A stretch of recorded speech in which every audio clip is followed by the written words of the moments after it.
हमेशा अपने अनोखे अंदाज से आंदोलन के लिए चर्चा में रहने वाले अचलपुर मतदार संघ के आमदार बच्चू कडू और फिर से एक बार सेंट्रल बैंक मैनेजर को खरी खरी सुनाने के बाबत वो चर्चा में आ गए हैं। चांदूर बाजार तहसील के करजगांव की सेंट्रल बैंक ऑफ इंडिया में किसानों को मिल रहे अनुदान व घरकुल की निधि में से किसान कर्ज की रकम काटने की शिकायतें ग्रामवासियों ने आमदार बच्चू कडू को दी, जिस पर तुरंत ही आमदार बच्चू कडू ने अपने कार्यकर्ताओं के साथ बैंक में दस्तक दी और बैंक व्यवस्थापक पर अपने आक्रामक अंदाज में उन्होंने सवालों की झड़ी लगा दी। आपको बता दें कि किसानों को मिल रहे अनुदान की रकम का आदेश होने के बावजूद भी बैंक व्यवस्थापक किसानों को रकम न देते हुए पीक कर्ज की रकम में जमा कर रहे हैं। कर्ज न काटने का शासन का आदेश होने के बावजूद भी उस पर अमल नहीं किया जा रहा है। वो बोले कि हम बाद में बात करता, तब तुम काटते रहेगा? नहीं हम सर कुछ नहीं किया है, खाता में से हम लोग कटने का काम ही नहीं करता। तो पैसे क्यों नहीं दिया? कुछ नहीं करा तो पैसे आ गए क्या? वैसे आ गए तेरे जैसे मैटे हम। नहीं बात आप लोग यही नहीं समझते हैं कि वो लोन का खाता में जो लोन का इंश्योरेंस हुआ लोन के खाता में जमा हो गया। लोन के खाता में जमा हो फिर तो उसमें से हम लोग डेबिट नहीं कर सकता ना। क्यों? क्योंकि उसमें एनपीओ हो गया, एनपीओ हो जाता है तो उसमें डेबिट नहीं कर सकते। ऐसा है। तो लोन के खाते में क्या दो खाते रहते क्या? पूरे शाखा में पूरे हिंदुस्तान में तेरे यहाँ प्रॉब्लम आए क्या? ये बात ये अरे तू यहाँ जाकर छिरसगांव कस्बा में पूछ, वहाँ करजगांव चांदूर बाजार में पूछ, वहाँ तो लोगों का काटे नहीं जा रहे पैसे, वो तो लोन ही खाते में जमा हुआ। तेरे यहाँ क्या भानामती आई क्या येड़े? तू उसके पैसे वापस देना, देखता बोले तो कंपनी दिया तो हम लोग देखता किसका क्या करना है, ऑर्डर ले लेता आरओ से तो कर देता। क्या आरओ से चिट्ठी ले लेता, ऑर्डर लेता आरओ से भी। ये चिट्ठी महत्वपूर्ण नहीं है, लेता इसको भी रख लेता और आरओ से भी ले लेता। और जिसका देखो तुम ज्यादा तकलीफ देंगे ना मार खाएंगे, यहाँ ही मारेंगे आप। सर ऐसा हाँ। बैंक में आमदार बच्चू कडू ने जिला अधिकारी ने जो आदेश दिए थे कि अनुदान के पैसे में से पीक कर्ज को ना काटा जाए और इंदिरा आवास योजना का भी अनुदान बैंक में जमा हो रहा है, उसमें से भी जो कर्ज की रकम है वो काट कर ही किसानों को एवं लाभार्थियों को दी जा रही है। इस बात पर भी विधायक बच्चू कडू ने दिखाए शासन के आदेश। आपको याद आई क्या मार खाने की? सर इसको याद आई क्या मार खाने की? तू जबाने कौन, मैं आमदार को नहीं पहचानता, मैं कोई लोगों को नहीं जानता, इतना मार खाएगा ना साले, पूरा बाप याद आएगा दिल। तो अगर किसान के साथ ऐसा हम क्या किए बताइए? शांतपना करे मत, ज्यादा होशियार मत बन। टुकड़ का पैसा ले रहा है साले, शांतपना करो। पूरे महाराष्ट्र के अंदर कोई बैंक में प्रॉब्लम नहीं आ रहा, तेरे इसमें क्यों प्रॉब्लम आ रहा है? कोई अनुदान से कर्जा में काट सकते क्या? अभी महाराष्ट्र सरकार कर्जा माफ करने वाली है, तू देगा क्या भर के? बिल्कुल नहीं। अबे तू देगा क्या भर के? सर कटने वाली बातें नहीं है इसमें। फिर कटना है तो फिर पैसे क्यों नहीं दे रहा है? हरामे। इन सभी मुद्दों को लेकर विधायक बच्चू कडू ने बैंक व्यवस्थापक पर जमकर फटकार लगाई और वो काफी आक्रामक नजर आ रहे थे।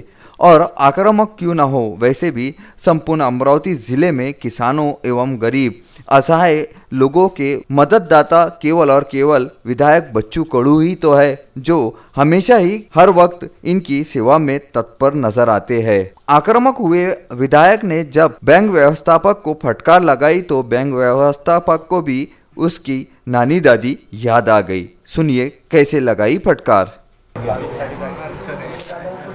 हाँ? आपको याद आई क्या मार खाने की?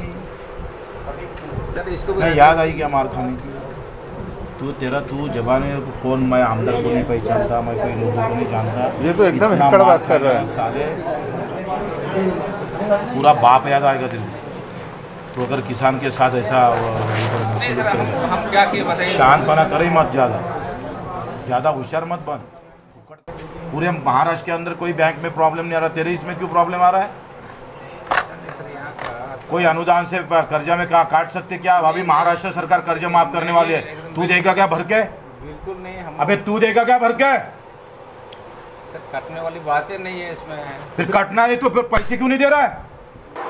तो पैसे क्यों नहीं दे रहा है? तो कौन से डेबिट करना पड़ेगा लोन अकाउंट से, तब तो डेबिट करो ना तुम। उसमें ऐसे लिमिट उड़ जाता है, एनपीओ हो जाता है, तो उसमें परमिशन लेना पड़ता है। किसका परमिशन लेना पड़ता तुझे? आरओ से परमिशन लेना पड़ता। फिर अभी तक क्यों नहीं लिया? तो ऐसा नौबत ही नहीं है ना, ये तो कल परसों की बात है।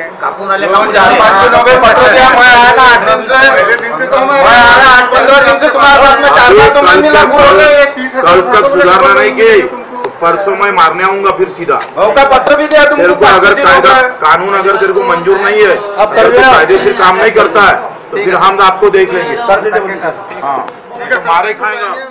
सेंट्रल बँक करंजगावला आम्ही गेलो होतो. तिथे पीक विम्यातून आणि जे इंदिरा आवास घरकुलं पंतप्रधान आवास योजनेचे घरकुलं भेटतं, त्याचे जे पैसे भेटतं ते सुद्धा या बँकेनं कापले गेले. एका इकडे प्रचंड अडचणीत मागच्या वर्षीचा दुष्काळ, यावर्षी पाऊस आणि अशामध्ये असताना सुद्धा अनुदानाचे पैसे कापता येत नाही. हे सगळं सर्क्युलर काढत असताना सुद्धा प्रशासनावर जिल्हा प्रशासनाचा दबाव नाही. दुसऱ्या इकडे कुठल्याही मंत्र्याचं याच्याकडे लक्ष नाही आहे. कृषी मंत्र्याच्या जिल्ह्यामध्ये जर अशी वाईट अवस्था होत असेल तर बाकी महाराष्ट्रामध्ये काय अवस्था होईल याचं आपल्याला चित्र स्पष्ट होते. एक मजे की बात ये भी सामने आई है कि आपने ज़्यादातर भारतीय स्टेट बैंक एवं सेंट्रल बैंकों में जो उच्च अधिकारी होते हैं वो महाराष्ट्र के ना होते हुए ज्यादातर बिहार, कोलकाता एवं उत्तर प्रदेश से ही होते हैं और उन्हें मराठी भाषा बिल्कुल भी समझ में नहीं आती है. बड़ा ही ताज्जुब होता है कि जो अधिकारी महाराष्ट्र क्षेत्र में काम कर रहा है और उसे मराठी नहीं आ रही है और वो साफ शब्दों में कहता है कि मुझे मराठी भाषा नहीं आती है, तो क्या अब ये गरीब मजदूर किसान काम धंधा छोड़कर क्या उस अधिकारी के लिए अंग्रेजी भाषा सीखे या फिर अन्य राज्यों की जो भाषाएं होती है वो सीखे? ये भी एक सोचने जैसा विषय है. फटकार सुनने के बाद में सेंट्रल बैंक के व्यवस्थापक पी.के.